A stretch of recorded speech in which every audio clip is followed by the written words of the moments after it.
تو اسے اللہ کی عطا ہی سمجھنا چاہیے۔ کچھ لوگوں کے پاس علم ہوتا ہے پر علم نافع نہیں ہوتا، وہ ٹامک ٹوئیاں مارتے رہتے ہیں ساری زندگی۔ علم کو اللہ کی عطا سمجھیں، اپنی عقل پر اپنے شعور پر زیادہ بھروسہ نہ سمجھیں، نظر اللہ پہ رکھیں۔ حضرت مولا علی شیر خدا کرم اللہ تعالی وجہہ الکریم سے کسی نے پوچھا تھا بڑا عالم کون ہوتا ہے؟ ہمارے ہاں تو اب وہ والے عالم پائے جاتے ہیں نا، اللہ ماشاءاللہ، جب ممبر پہ بیٹھتے ہیں تو دعوے ہی دعوے ہیں، ممبر پہ بیٹھتے ہیں تو دعوے ہی دعوے ہیں۔ اس طرح کے عالم ہمارے ہاں پائے جاتے ہیں، وہ ہر بات میں دعویٰ کرتے ہیں، میں یہ کر دوں گا، میں وہ کر دوں گا۔ یہ مزاج علماء کا نہیں۔ حضرت علی المرتضیٰ سے کسی نے پوچھا بڑا عالم کون ہوتا ہے؟ فرمایا بڑا عالم وہ ہوتا ہے کہ جسے مسئلے کا پتہ نہ ہو تو وہ کہہ دے مجھے نہیں پتا، میں پتہ کر کے بتاؤں گا، غلط بات بیان نہ کرے۔ امام مالک سے کسی نے کوئی مسئلہ پوچھا تو آپ فرمانے لگے مجھے اس سوال کا جواب نہیں آتا، ہمارے بزرگ سمجھاتے کیا ہے؟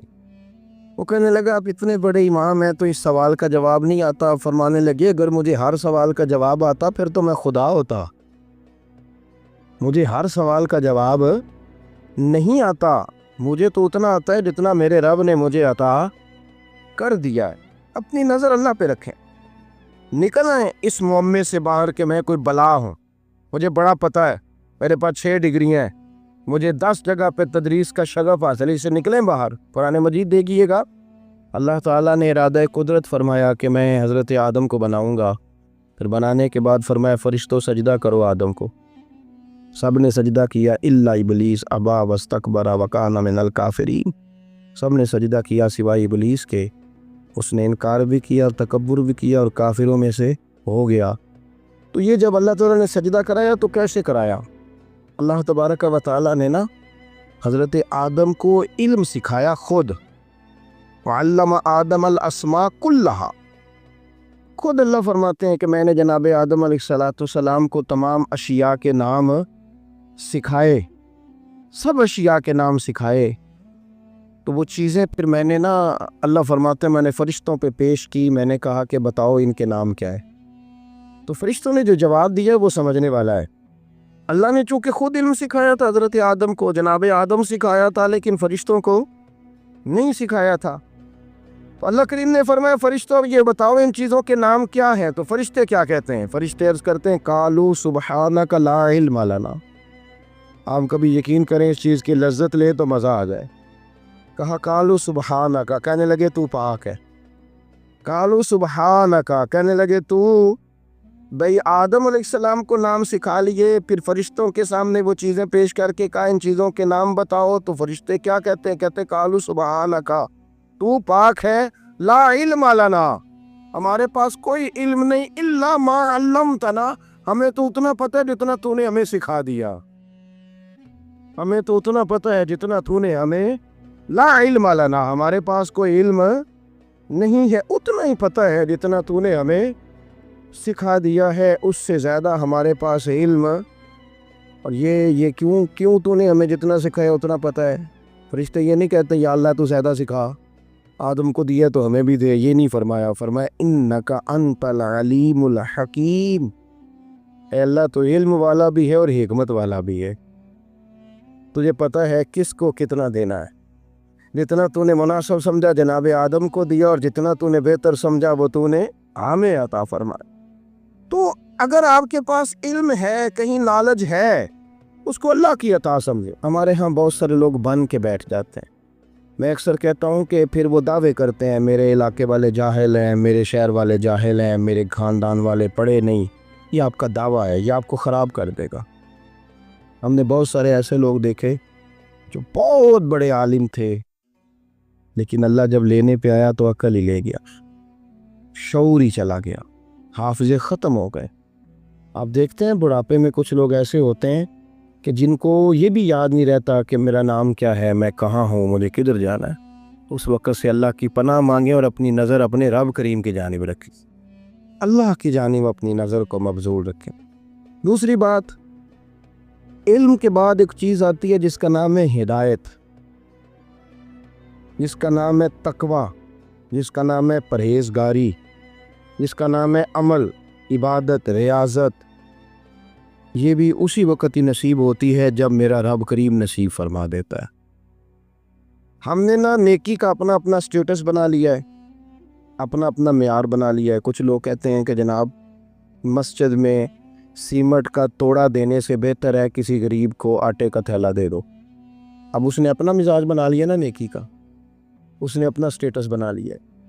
میرا یہ سوال ہے کہ نبی پاک صلی اللہ تعالیٰ علیہ وسلم جب مدینہ شریف آئے تھے تو حضور نے سب سے پہلے غریبوں میں آٹا تقسیم کیا تھا کہ سب سے پہلے مسجد بنائی تھی؟ کیا عجیب لوگوں کا رنگ ہے، اپنی مرضی کی ہدایت، اپنی مرضی کا تقوی، اپنی مرضی کا معیار۔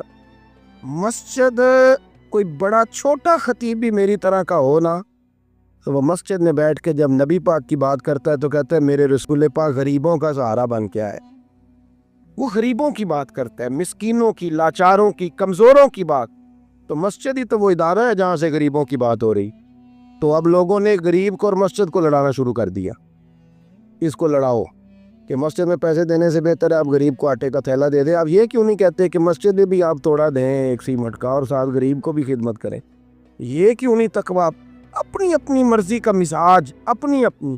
کچھ لوگ کہتے ہیں چھوڑو جی، ساری زندگی انسان نماز پڑھتا رہے اور پھر گالیاں بھی دیتا رہے، بندہ داڑھی بھی رکھ لے اور جھوٹ بولنا بھی نہ چھوڑے، تو یہ آپ نے اپنے پاس سے تقوی کا معیار بنایا۔ گالی دینے کا گناہ ہے اور داڑھی رکھنے کا ثواب ہے۔ تو اگر آپ داڑھی رکھے ہوئے ہیں اور آپ کوئی غلطی کر رہے ہیں تو اس سے آپ کی داڑھی کا ثواب ختم۔ اللہ کرے آپ کو سمجھ آئے میری بات۔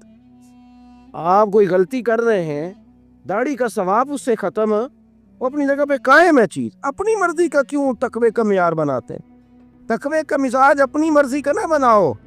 اللہ کی بارگاہ سے دعا مانگو کہ یا اللہ ہمیں ہدایت کا نور عطا فرما، اللہ تو ہمیں رستہ دکھا، تو بتا کہ ہدایت کیا ہے۔ تو رب فرماتا ہے اللہ ولی الذین آمنوا، اللہ مومنوں کا مددگار ہے، یخرجہم من الظلمات الی النور، وہ انہیں اندھیروں سے نکالتا ہے اور نور کی طرف روشنی عطا فرماتا ہے۔ اندھیروں سے نور کی طرف اللہ لاتا ہے۔ اللہ ولی، اللہ مومنوں کا ولی ہے، وہ انہیں اندھیروں سے نور کی طرف نکالتا ہے۔ ہدایت ہمیشہ اللہ کی طرف سے سمجھو۔ جب وہ نماز کی توفیق دیتا ہے تو اپنے فضل سے دیتا ہے، جب وہ ذکر کی توفیق دیتا ہے تو اپنے فضل سے۔ ہم سمجھتے ہو جی فلانا نہیں پڑھ رہا بڑا بیوقوف ہے، فلانا نہیں پڑھ رہا، تو کیا اپنی عقل کے طور پہ پڑھ رہا؟ میں جی اللہ کے فضل سے 2 سپارے پڑھتا ہوں، تو کس پہ احسان کرتے تو 2 سپارے پڑھ کے رویا کر کہ اگر مالک تو بڑا کریم نہیں؟ بڑے لوگ ہیں جن کو پورا قرآن حفظ ہے پر انہیں پڑھنے کی توفیق نہیں، تو نے فضل کیا اور مجھے توفیق دے دی ہے پڑھنے۔ رویا کر، پڑھ کے رویا کر، راتی ساری کر زاری، وہ نیند اکھاں تھی توندے تے فجر اوہی گناہگار کہاون سب تو نیویں ہوندے۔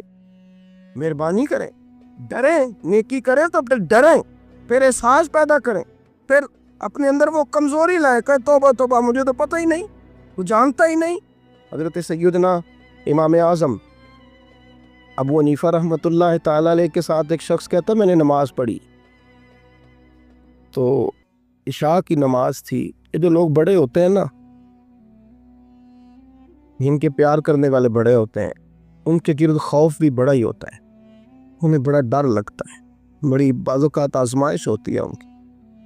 عشاء کی نماز کہتے پڑھی تو امام صاحب نے نا عشاء کی نماز میں تلاوت کی آیتیں فَمَن يَعْمَلْ مِثْقَالَ ذَرَّةٍ خَيْرًا يَرَهُ وَمَن يَعْمَلْ مِثْقَالَ ذَرَّةٍ شَرًّا يَرَهُ، فرمایا جو ذرہ برابر خیر کرے گا وہ بھی قیامت میں دیکھے گا، اور جو ذرہ برابر شر کرے گا وہ بھی قیامت میں اس شر کو دیکھے گا، اس کے سامنے آئے گا۔ تو وہ شخص کہتا ہے کہ سارے لوگ نماز پڑھ کے چلے گئے تو امام صاحب رحمۃ اللہ علیہ نے اپنی داڑھی پکڑی، رو رہے ہیں، کہتے ہیں اور ذرہ برابر نیکی کا بدلہ دینے والے، وہ ذرہ برابر شر پہ سزا دینے والے میری سفید داڑھی کو دیکھ، مالک میرے ذرے ذرے سامنے نہ لانا، لوگ تو میری بڑی قدر کرتے ہیں دنیا، میں تو بڑا پہچانا جاتا، لوگ تو میری راہوں میں پھول لیے کھڑے ہوتے، مجھے بڑا نوازتے ہیں، قیامت میں رسوا نہ کر دینا، میرے لیے مشکل ہو جائے گی۔ وہ کہتے ہیں میں نے امام صاحب کا درد دیکھا، مجھے کوئی کام تھا تو میں چلا گیا، میں نے کہا کہ وہ اس وقت اللہ کے حضور حاضر ہیں تو میں دوبارہ آؤں گا۔ کہتے ہیں میں تہجد کا وقت آیا تو امام صاحب وہیں بیٹھے تھے، اور ان کی داڑھی آنسوؤں سے بھری ہوئی تھی اور زور سے داڑھی پکڑی ہوئی کہنے لگے مالک رسوا نہ کر دینا، قیامت میں رسوا نہ کر دیں۔ یار جو ہدایت یافتہ لوگ تھے وہ تو ڈرے ہوئے تھے، وہ تو سہمے ہوئے تھے، وہ تو کہتے تھے یہ اس کا فضل نہیں اس نے بلا لیا، یہ اس کا کرم نہیں۔ حضرت باعزید بستامی کسی کافر کو دیکھتے تو رو پڑتے، کہتے مالک تو کتنا قریب ہے، یہ بے ایمان رہ گیا، تو نے اپنے فضل سے مجھے اپنے نبی کا غلام بنا لیا۔ وہ رو پڑ۔ یہاں تو لوگوں کا دعویٰ ہی بڑا ہے، نمازی اللہ خیر فرمائے وہ تو دوسروں کو گھورتا ہے، وہ کہتا ہے جنت کا میں مالک ہوں، کنجیاں میرے پاس ہیں، میں کسی اور کو گھسنے نہیں دوں گا۔ اور اگر 2-3 حج کر لے تو پھر تو وہ کہتا ہے کہ اب میرے سے پوچھ کے لوگ جنت میں جائیں گے معاذ اللہ۔ اور اگر وہ 2 4 5 7 دفعہ کوئی نفل پڑھ لے تو پھر وہ کہتا ہے چھوڑیں جی سارے لوگ بے عمل ہیں، میں اکیلا نیک ہوں۔ نہ ایسا کریں، اپنی توجہ اپنے رب پہ رکھیں، اپنی توجہ اپنے معین الملت والدین، عطا رسول، ہند الولی، غریب نواز، خواجہ معین الدین چشتی، حضرت خواجہ اجمیر، شاہ اجمیر، والی ہندوستان۔ آخری عمر میں نا سارا دن روتے گزر جاتا، ساری رات روتے گزر جاتے، ذرا سی کوئی بات کرتا تو رو پڑتے، آنکھیں آنسوؤں سے بھری رہتے۔ اور کئی دفعہ اپنے بھی پریشان ہو جاتے ہیں نا کہ یار تو ایک بات کی جان ہی نہیں چھوڑ رہا۔ تو خواجہ قطب الدین صاحب بختیار کاکی سے لوگوں نے کہا کہ آپ مرشد سے بات کریں، اتنا بھی تو نہیں نہ رونا چاہیے، ہر وقت اس کے آنسو کی کریے، عاشق دا کام ہی رونا تونا تے بنا رویوں نہیں منظوری۔ یہ عاشق سدا ہی روندا رہندا ہے، پاویں وصل ہوئے تے پاویں دوری۔ ہر وقت رونے کا کیا مطلب ہے؟ تو خواجہ قطب صاحب کہتے ہیں میں قریب گیا تو میں نے پیر دبائے، میں نے کہا سونیا لوگ تو کچھ بھی نہیں کرتے، تو نے تو کمال کر دی، 90 لاکھ آدمی مسلمان کر دیا، دنیا کچھ نہیں کرتی، تو نے 50 سال ساری رات مصلی پہ بیٹھ کے رب راضی کیا۔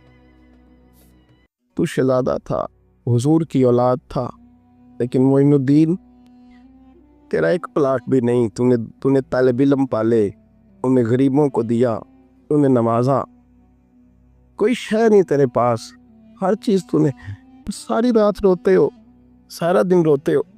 تو خواجہ قطب الدین صاحب کہتے ہیں میں نے جب عرض کیا تو خواجہ صاحب مجھے گلے لگا لی، چیخ مار کے روئے، کہنے لے قطب الدین پتر داڑھی سفید ہو گئی، جانے کا وقت آ گیا، جو تو نے نیکیاں گنوائی ہیں وہ ہیں صحیح میرے پاس، پر یار کی بارگاہ میں پیش کرنے کے قابل ایک بھی نہیں، تو بارگاہ تو دیکھ کتنی بڑی ہے، رسول کریم کی بارگاہ میں پیش کرنے کے قابل ان میں سے ایک بھی نہیں، تو آستانہ دیکھ کتنا بڑا ہے، کیا پیش کروں گا، کیا عرض کروں گا حضور کی بارگاہ میں، کس طرح؟ وہ یار جو بڑے تھے وہ تو ڈرے ہوئے تھے، سہمے ہوئے تھے، وہ تو بڑی آزمائش میں تھے، لیکن میرا اور آپ کا رٹا 2 نمازیں پڑھ کے 6 نمازوں کا دعویٰ کرنا اور لمبی چوڑی کہانیاں بنانا اور اپنے منہ سے اپنی تعریفیں کرنا، اس سے تھوڑا باہر آئیں۔ رزق بھی میرا اللہ ہی دیتا ہے، علم بھی اللہ دیتا ہے، رزق بھی۔ بڑے بڑے فقیروں کو مالدار ہوتے دیکھا، بڑے بڑے مالداروں کو فقیر ہوتے دیکھا، بڑے میرے ایک بڑا سخی قسم کا سجن ہے، بڑا پیارا ہے، میں اسے سخی مانتا ہوں، میں نے اپنی پریشانیوں کے دنوں میں بھی اس شخص کو سخی دیکھا۔ ایک دن رات کو مجھے ٹیلی فون کر کے کہنے لگا کدھر ہو؟ میں نے کہا میں گھر ہوں۔ نہیں اکثر سفر میں ہوتے ہو نا؟ میں نے کہا طبیعت کیسی ہے؟ ٹھیک ہے، بس حال چال پوچھنا تھا۔ میں نے سمجھا یہ ہونے کا یار یہ کوئی مسئلہ ہے، ورنہ رات کے 2 بجے کوئی حال پوچھنے کو فون تو نہیں نہ کرتا، کوئی مطلب ایسا تو مسئلہ نہیں نا۔ تو میں نے بیک کال کی، میں نے کہا یار میری بات سن، مسئلہ کیا؟ کہ نہیں کچھ نہیں دل کر رہا تھا۔ میں نے کہا میری گل سن، رہے ہیں اسی 4-5 سال کٹھے، میں تین جاننا، اصل بات کر۔ کہنے لگا مکان بھی بڑا ہے، سارے کچھ ٹھیک ہے، پر وہ بڑے بے نیاز ہے، کچھ حالات اس قسم کے آ گئے ہیں کہ لوگوں کو بتاؤں بھی تو لوگ ماننے کو تیار نہیں، زیادہ نہیں، مجھے نا تھوڑے سے پیسوں کی ضرورت ہے، کوئی 15-20 ہزار اگر مل جائیں، میری ضرورت۔ آپ یقین کریں میں روتا رہا ساری رات۔ میں نے کہا مہربانہ تیرا کس طرح کریں گے، اس سے لے کے زمانہ استعمال کرتا تھا، پر بے پرواہی ویکھ نہ سجڑ دی، جتھے کسے دی پیش نہ جاوے، انہیں تاجاں والے در در رولے تے منگتیاں تخت بٹھاوے۔ سجنا کسے نو کارا مل دی کوئی کعبے ہو خالی آوے، واللہ خیر الرازقین، کہتا تو دائیں بائیں نہ جا، رزق تو تجھے میں دوں گا، میں ہوں بہتر رزق دینے والا۔ بڑے بڑے بادشاہ، بڑے بڑے شہنشاہ، بڑے بڑے لوگ، ہاتھوں میں کاسے، فقیریاں، ام ربیعہ کہا کرتی تھیں، بڑی نیک اور صالح خاتون تھیں، وہ کہتی ہیں کہ میں نا بڑے امیر آدمی کی بیوی تھی، اپنے شوہر کے ساتھ چھت پہ بیٹھی تھی تو نیچے فقیر مانگنے والا آیا، اس نے بڑے درد سے صدا کی تو میں نے اپنے شوہر سے کہا کچھ دینے کا، دوا کر، ان لوگوں نے دھندا بنایا ہوا ہے۔ کہتی میں میکے سے بھی بڑا مال لے کے آئی تھی، میرے ماں باپ بڑے امیر تھے، تو میں نے نا چوری اپنے خامہ سے نظر بچا کے باتھ روم جانے کے بہانے گئی اور نیچے جا کے 5 دینار میں نے اس فقیر کی ہتھیلی پہ رکھے۔ کہتے اس نے 5 دینار دیکھے، پھر میری طرف دیکھا تو میں نے اس کی آنکھوں میں آنسو چمکتے دیکھے۔ کہنے لگے بی بی رب تیرا بھلا کرے، میں 3 دنوں کا بھوکا ہوں۔ کہ وہ چلا گیا، میں گھر آ گئی، جب باہر آئی تو میرا شوہر کہنے لگا تو اتنی اب اتنی تو تیز ہو گئی ہے اور تو اتنی خود مختار ہو گئی ہے، میرے بغیر پوچھے مال خرچ کرے گی، جا تجھے 3 طلاقیں۔ کہتی میں بالدار اور وزادار باپ کی بیٹی تھی، طلاق لے کے گھر آئی تو میرا باپ ٹوٹ کے چارپائی پہ چلا گیا، اوہو یہ کیا بن گیا۔ کہتی بڑی تکلیف رہی، 1-2 سال کے بعد میرے ابا نے میری شادی کر دی۔ اب جس شوہر کے پاس گئی وہ بڑا نیک تھا، پرہیزگار تھا، اللہ نے بہترین صلہ دیا۔ کتنی چھت پہ بیٹھی تھی، دروازے پہ وہ فقیر آیا، میں نے شوہر سے کہا کچھ دے دوں، کہنے لگا 5 نہ دینا، 15 دینا، 20 دینا، میں فقیر ہوں، میں نے فقر سے دولت دیکھی ہے، اسے خالی نہ لوٹانا۔ کہتی ہے کہ میں نیچے گئی اور جب میں نے اس کی طرف دینار بڑھائے تو میری چیخ نکلی، پیسے پھینک کے میں بے ہوش ہو کے گری، میرا شوہر نے آ کے اٹھایا، اندر لے گیا، پانی منہ پہ چھڑکا، کہنے لگا تجھے کیا ہوا؟ کہنے لگی یہ جو مانگنے آیا یہ میرا پہلا شوہر تھا، وہی تھا جو کہتا تھا کہ تو 5 دینار دے آئیے، جا تجھے 3 طلاقیں۔ پڑھو نا حدیث پاک، میرے نبی پاک علیہ السلام نے فرمایا ایک بندہ گنجا تھا، گنجا، کوئی ترتیب آگے پیچھے ہو جائے تو مفہوم کے لحاظ سے، لیکن میں مفہوم اس کا واضح کرتا ہوں، ایک گنجا تھا، کوئی شے نہیں تھی، سر پہ بال بھی نہیں تھے، رویا کرتا تھا۔ اللہ تعالیٰ نے فرشتے کو بھیجا، تجھے کیا چاہیے؟ تو کہنے لگا بال آ جائے اور تھوڑا مال آ جائے۔ فرشتے نے ہاتھ پھیرا تو بال بھی آ گئے تو بکریاں بھی آ گئیں، لائنیں لگ گئیں، مال ہی مال ہو گئے۔ دوسرے کے پاس گیا، وہ کوڑا تھا، اس کو جا کے کہا کیا چاہیے؟ کہنے لگا شفا ہو جائے اور کچھ اللہ تعالیٰ آسانی کر دے۔ شفا بھی ہو گئی، گائیں بھی دے دی، بھینسیں بھی دے دی، مال ہی مال ہو۔ پھر ایک کے پاس گیا، وہ اندھا تھا، تجھے کیا چاہیے؟ اس نے کہا آنکھیں مل لیں اور کچھ ساتھ اللہ مال دے دے، اونٹ ہی اونٹ ہو گئے۔ جب بڑا نواز دیا تو پھر مالک نے امتحان لینے کا ارادہ کیا، یاری تیری سونا ہے پر آزمائشاں بھی تیریاں اگ، آزمائشاں تیریاں، صحیح کہہ رہا ہوں، آزمائشاں تیریاں، یاری تیری سونا ہے پر آزمائشاں تیریاں، یہ سونا پرکھیا جامدائی پہلو نال لگاں دے لگ۔ اللہ نے فرمایا آزمائش کرو۔ سب سے پہلے گنجے کے پاس آئے، اسے کہا اللہ کے رستے میں کچھ دیکھنے لگا، میرے خرچے ہی بڑے ہیں، دیکھو تو صحیح کتنی مشکل میں وقت گزارتا ہوں، حال ہی کوئی نہیں۔ تو اس نے کہا میں نے تو سنا ہے تو گنجا اور بھوکا ننگا تھا۔ کہنے لگا میں تو جدی پشتی رہی سے آگا ہوں، تو یہ کس پاگل نے کہا ہے بھاگ جا؟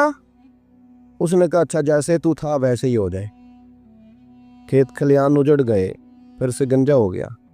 حضور علیہ السلام فرمانے لگے، پھر وہ اس کے پاس گیا جو کوڑا تھا، اسے کہا کچھ دے، کہنے لگا خرچے ہی بڑے، اب پوچھ لیں کسی امیر آدمی سے، کہے گا چکی کے نیچے ہاتھ ہے میرا، میرے سے زیادہ تو پریشان بندہ ہی کوئی نہیں، کیا بتاؤں آپ کو، اتنا ٹیکس ہے، اتنا جرمانہ ہے، فلانی شے، بڑا کچھ گنواتے ہیں لوگ۔ اس نے کہا میں نے تو سنا تو پہلے کوڑا تھا۔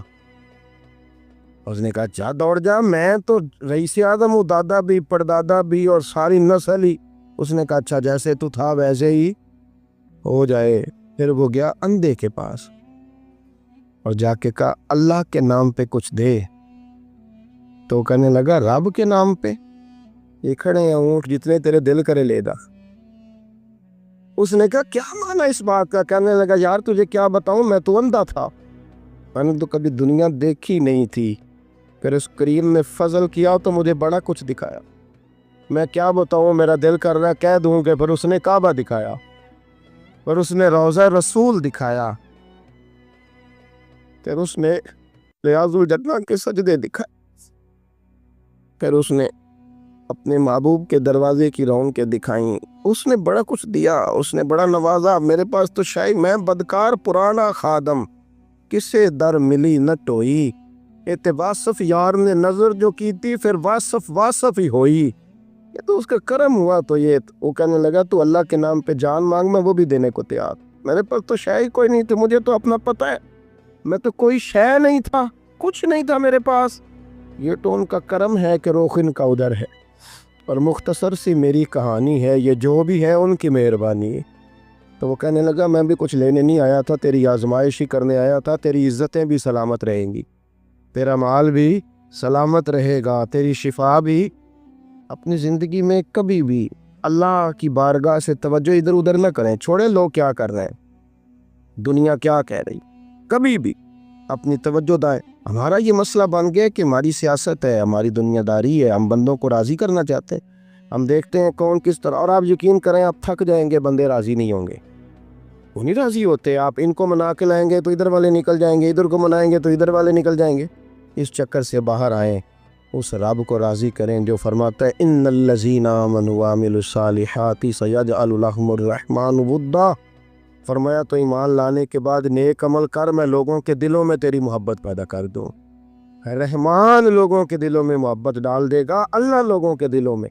اپنی نظر ہمیشہ اپنے رب پہ رکھیں، اتنی لمبی چوڑی دنیا داروں سے امیدیں نہ وابستہ کریں۔ میں نے دیکھا ہے لوگ کا سلیسی کرتے ہیں، کبھی اس کے دروازے پہ کبھی اس کے دروازے پہ۔ ان چکروں سے باہر آئیں اور اپنے رب کی بارگاہ کی طرف توجہ کریں، استغفار شوق سے پڑھا کریں، اور اکیلے میں حضرت رئیس المتکلمین مولانا نقی علی خان صاحب رحمۃ اللہ نے لکھا ہے کہ فرعون 500 سال حکومت کر گیا، یا تو 5 سال کی حکومت کی پیر لڑکھڑاتے ہیں، 500 سال۔ ہمارے اصل وجہ یہ تھی کہ دنیا جب سو جاتی تھی نا تو اوپر چادر لے کے تو مصلے پہ بیٹھ جاتا تھا، اور ہاتھ باندھ کے کہتا تھا رب تو ہی ہے، میرا پردہ نہ کھولنا، مالک تو ہی ہے، کرم نوازی کرنا، میری پکڑ نہ کرنا۔ وہ بے ایمان ہو کے اگر 500 سال ہاتھ باندھے تو گزارا کر لیتا ہے، تو ایماندار ہے۔ پر مسئلہ یہ ہے کہ تو رات کو بکل مار کے ہاتھ نہیں نہ باندھتا، تو منت نہیں کرتا، تو استغفار نہیں کرتا۔